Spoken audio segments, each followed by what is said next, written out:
ស្ដីណគ្នាជួយរំទីរ៉ៃឥឡូវនេះគឺខ្ញុំកំពុងតែជិះទៅផ្ទះឯសាលយកមកគឺខ្ញុំដេកផ្ទះម៉ាក់យាយខ្ញុំណគ្នាហើយឥឡូវយើងជិះដំណើរទៅផ្ទះវិញហើយតាមផ្លូវគឺនិយាយពីហុយហើយកណ្ណាគេចាក់ផ្លូវពី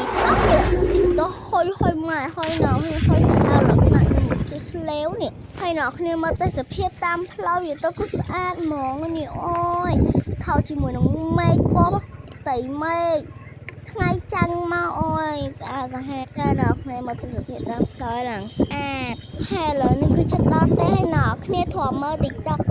ហើយឥឡូវនេះយើងបានជិះដំណើរទៅហើយឥឡូវនេះគឺចិត្តដល់ទេណគ្នាមកទស្សនវិជ្ជា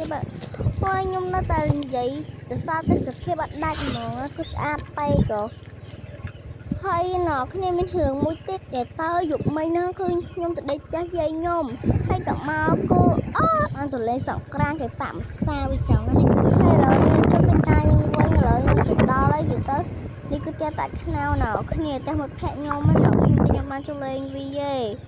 ហើយបើនៅមុខនោះគឺតូប៉ុន្តែទុំក៏ផ្ទះមិត្តភក្តិខ្ញុំដែរប៉ុន្តែបានចូលលេងពួកវាទៅសាបញ្ញាពេកឥឡូវយើងដល់ផ្ទះហើយណគ្នានិយាយទៅដល់ផ្ទះគឺតូរ៉ូគឺធប់ខ្ញុំមុនគេគឺស្កាយខ្ញុំហ្នឹងឯងណគ្នាហើយនេះតូមកណគ្នាទៅស្អាតហ្មងណាអានពីណគ្នាទុកបលែងមួយបើអត់មានពីរ៉ាំងទេសែប្រោយចឹងវីដេអូយើងគឺមានតែប៉ុណ្្នឹងទេបាយបាយជំរាបលា